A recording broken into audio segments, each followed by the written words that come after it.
드디어 진짜 너를 만나다. 보이지 않아 보이는 곳, 온도.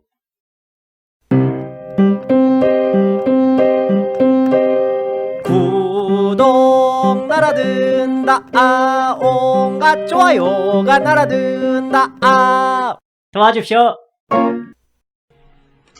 네, 제가 준비한 질문은요. 네, 그 소설 속에 보면 그 해리엇이 동질화 교육이라는 걸 시도를 하잖아요.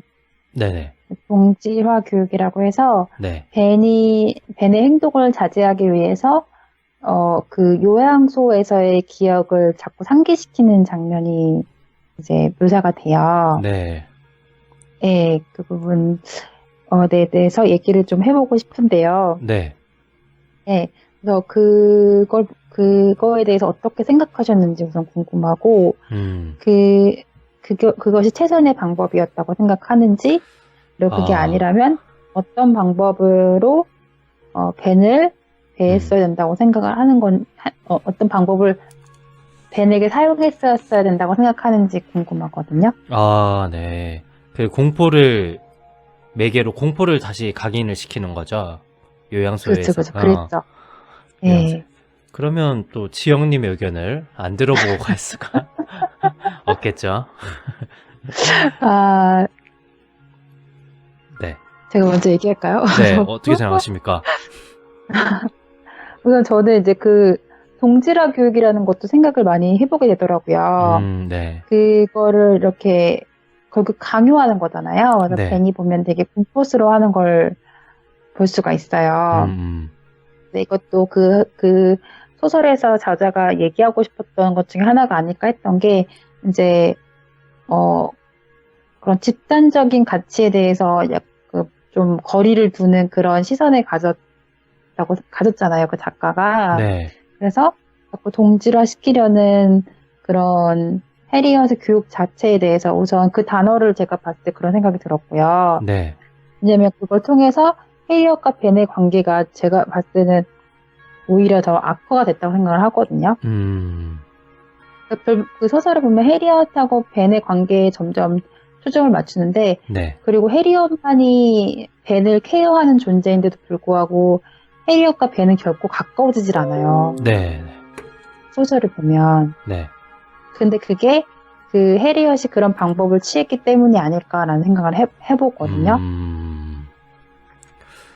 네. 그 전에도 통제불능이었잖아요. 그렇죠. 그 전에도 가둬놓고 이제 그러는 게 다였지만, 네. 벤을 데려온 이후에도 보면은 해리엇, 글을 보면서, 글에서는 제가 느꼈을 때, 네. 사실 해리엇이 벤에 대해서 그러니까 애정을 가지고 있는지 좀 엿보기가 힘들었거든요. 그런 묘사가 거의 안 돼 있어요. 네. 예, 그래서, 그렇죠. 그 전에도 통제하기 힘들었지만, 네. 그 돌아온 뒤에도 관계는 더 나아지지 않죠. 그럼 어떤 교육의 방법을 썼다면 더 좋았을까요? 그게 참 어려운데요. 네. 그런 생각을 해봤어요. 사실 정답은 없는 건데, 네.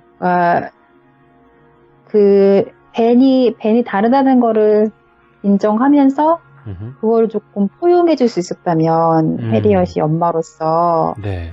라는 생각을 하거든요. 네, 그러니까 뭔가 좀 더 벤의 입장에서 이해하고,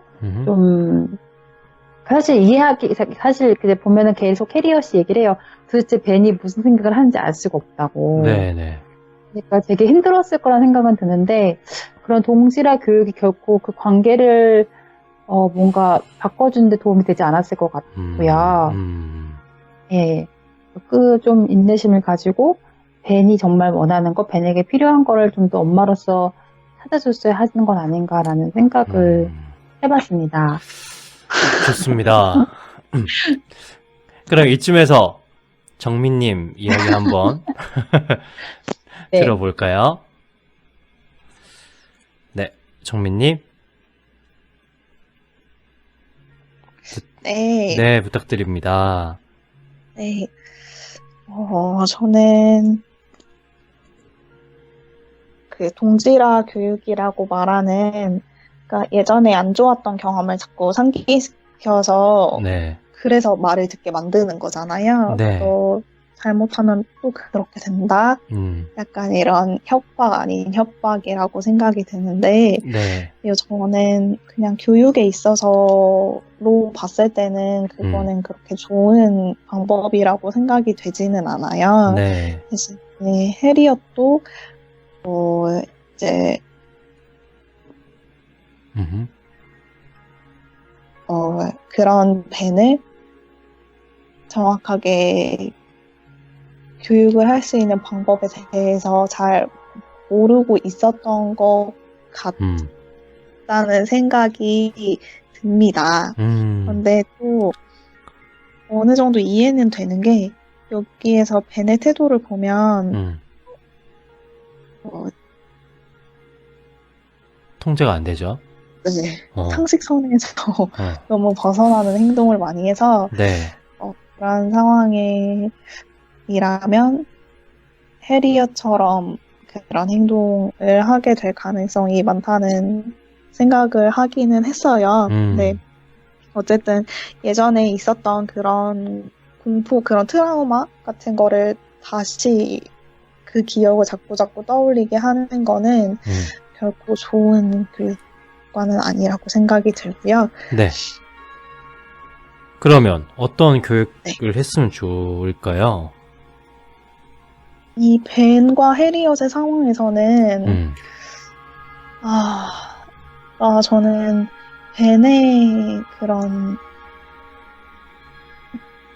벤이랑 라포 형성이 잘 됐어야 된다고 생각을 하는데, 네. 그게 너무 어려운 것 같아요. 그냥 다가가고 난 널 이해해 이렇게 한다고 해서 그게 라포 형성이 다 되는 건 아니란 말이에요. 그쵸. 네, 그래가지고 네. 어떻게 그렇습니다. 아 그래가지고 네. 어렵죠. 네. 어려운 질문인 것 같습니다. 네. 그러면 정민님 의견 너무 감사드리고요. 제 의견을 한번 이야기를 해보겠습니다. 벤, 아까 그 벤이 하는 행동 자체가 우리가 생각하는 뭐 상식선을 넘어선 행동이라고 이야기를 묘사를 해놨잖아요, 책에서. 그런데 그 상식선이라는 것 자체가 좀 해답이 있지 않을까? 상식이라는 단어 안에서. 그러니까 그 상식이라는 것 자체가 데이비드와 해리엇인가? 네, 해리엇이 두 부부가 생각했던 상식선에서 벗어난 행동이었던 거죠. 그리고 그 해리엇이 계속 의사한테 갔을 때 다른 아이와 좀 다를 뿐 정상입니다 라고 이야기를 했을 때 저도 왜 해리엇의 입장을 이해를 못 해주지? 라고 생각을 했는데 이렇게 대화를 하다 보니까 진짜 그게 정상이었을 수도 있겠다라는 생각을 해보게 됩니다. 그러니까 아예 벤은 다른 아이였던 거죠. 아예 다른 아이. 근데 해리엇과 데이비드는 자신들이 생각하는 상식선에서 벗어난 아이였기 때문에 자기들도 힘들고 자기들도 어떻게 해야 되는지 몰랐던 미숙함이 있었던 것 같아요. 그래서 동질화 교육은 기본적으로 저도 좋지 않다고 생각을 합니다. 좋지 않다고 생각을 하고 벤이 폭력적이고 뭔가 그 개와 고양이를 죽이고 이렇게 하지만 유일하게 잘 따랐던 사람이 있었어요. 존이라는 인물이 나오죠. 존이 맞나요? 존? 하여튼 한 인물이 나옵니다. 그 인물만은 되게 잘 따르고 좋아했었던 거죠. 근데 그 인물들 자체들이 사회에 어마어마하게 악영향을 끼치는 인물들은 아니었던 거죠. 그러니까 이 폭력성과 뭔가 폭력성을 해소할 수 있는 다른 장치를 마련해 줬다면 벤은 괜찮지 않았을까 이런 생각을 해보거든요. 계속 뭐 소리 지르고 막 이런 거에 해리엇과 데이비드는 거부감을 먼저 가졌던 것 같아요. 그 다음에 이거를 해결해 보려고 하는 것 자체도 자신들이 생각하는 상식선에서만 생각했던 거 아닐까라는 생각을 해보면서 분명 해결하려고 하면 다른 방법이 있지 않았을까? 그렇게 생각합니다. 정민님께서 부모님이 이미 얘는 다르다고 생각한 게 네, 벤을 더 그렇게 만들었을지도 모르겠다고 말씀해 주셨는데 그 의견에 동감을 합니다. 얘는 다르고 왜 첫째, 둘째, 셋째, 넷째 아이처럼 그렇지 않지? 라고 생각을 한 거죠. 그게 오히려 더 장벽을 만들지 않았을까. 그러니까 책에서는 벤 자체를 되게 상식선에서 벗어난 것처럼 이야기를 했지만 진짜 정상이지 않았을까. 벤 같은 아이를 위한 뭔가의 해소구, 그 폭력성을 다르게 해소할 수 있는 뭔가의 장치를 만들어줬다면 이런 생각을 해봤는데요. 지영님? 제 대답이 됐을까요? 어떻게 생각하시는지 또 궁금합니다. 네, 말씀 잘 들었습니다. 네. 저도 그 길만님 얘기 들으면서 또 조금 다른 관점에서 생각해 볼 수 있었어요. 네. 길만님 말씀대로 보면 존이라는 캐릭터가 있고, 네. 보면은 벤이 존은 굉장히 잘 따라요. 네. 그게 단기간도 아니고 상당히 오랜 기간. 그렇다면은 그러니까 분명히 벤은 좀 다른 아이예요. 네. 좀 좀 다른, 그러니까 지능도 좀 떨어지고, 그러니까 폭력성이 있는 다른 아이예요. 하지만 그 아이를 다룰 수 있는 방법이 없었던 게 아니거든요. 그쵸. 말씀대로. 네. 근데 해리엇이나 데이비드가 그렇게 하지 못한 거죠. 그리고 그런 관점에서 봤을 때는, 분명히, 그러니까 저는 해리엇의 입장이 굉장히 공감하면서 봤거든요. 저는 해리엇이 거기 묘사는 다 되어 있지 않지만 모성애라는 가치를 굉장히 중시하는 사람이고, 네. 그렇기 때문에 끝까지 벤을 돌보려고 하잖아요. 네. 네, 심지어는 집을 팔자는 말에도 한참, 그러니까 오랫동안 결국은 뭐 집을 팔기로 결정을 내긴 하지만, 네. 이제 그 망설이는 모습도 나오고, 그러니까 약간 사실 그거는 벤을 위한 거라기보다 자기가 그 믿었던 가치관을 지키고 싶은 그런 모습으로도 비춰지긴 하는데요. 네. 그러니까 저는 결국 해리엇이 자기가 고수하던 자기가 중요하다고 믿었던 가치관을 고수하는 그 하나의 길이 벤을 데려와서 벤을 양육하는 거였다고 생각을 해요. 하지만 그런 보수적이고 전통적인 가치관을 고수하는 사람이다 보니까 너무나 다른 아이인 벤을 포용할 수가 없었던 거죠. 어떤 소수의 다름을 받아들일 수 있는 그런 인물이 되지 못했던 것 같아요.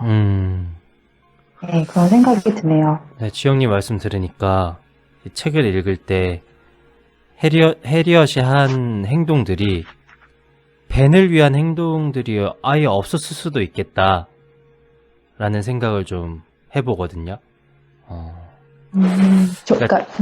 자신의 만족, 그러니까 자신의 가치관의 만족을 위해서 했었던 건 아닐까. 그게 모성애일 수도 있겠지만 어떻게 보면 벤을 위해서 한 일은 많이 없지 않을까. 그러니까 벤의 입장에서 아예 생각을 하지 않고 자신은 벤을 위해서 무엇을 했다라고 그렇죠. 그 만족감을 얻으려고 했던 건 아닐까라는 생각을. 결국 데이비드도 그렇고 해리엇도 그렇고 자신의 그런 가치관을 지키는 사람들이었던 거죠. 근데 물론 이제 그 모성애하는 것 자체가 이제 애정이기 때문에 네. 애정이긴 하지만 그 소설에도 보면 그래서 되게 정말 그런 애정을 표현하는 그런 묘사가 거의 없었던 것 같아요. 제 기억엔 전혀 없었거든요. 네. 심지어 엄마 아들이 관계인데도 일단 음. 벤이 집을 떠날 때도 정말 뒤도 돌아보지 않고 음. 네, 떠나는 걸로 묘사가 되고요. 네. 네, 결국 그러니까 그런 것들을 보여주려고 했던 게 아닌가 하는 생각이 들어요, 저자가. 네. 예, 다름을 인정하지 못하는 자기의 가치관만 고수하는 사람들이 이렇게 맡게 되는 어떤 장애물, 그런 거에 또 극복하지 못하는 그런 모습, 네. 네, 보여준다고 생각합니다. 그러고 보니까 그 책에 나오는 다운 증후군 아이가 나오잖아요. 네, 다운 증후군 아이는 사람들이 이 아이를 이해하고 포용하려고 하는 모습이 비춰지는 반면에 배는 배척부터 당한 거 아닐까 이런 생각을 또 해보게 되나요? 아, 불쌍해 벤.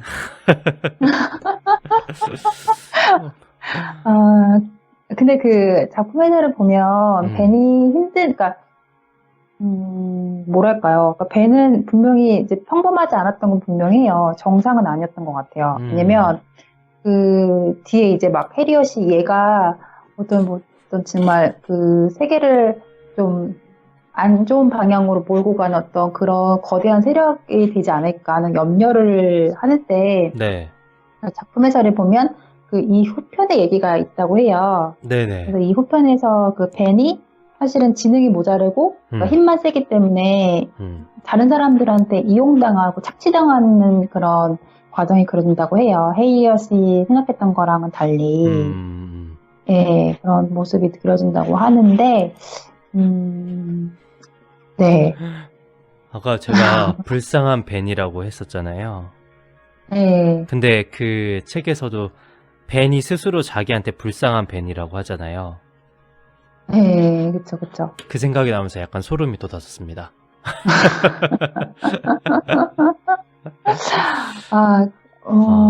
네, 되게 많은 생각을 하게 하는 것 같아요, 이 책이. 네. 맞습니다. 네. 또 교육에 대한 얘기하면서 또 질문이 확장되고 생각이 좀 확장됐던 기회였던 것 같아서 너무 감사드립니다, 지영님. 감사합니다.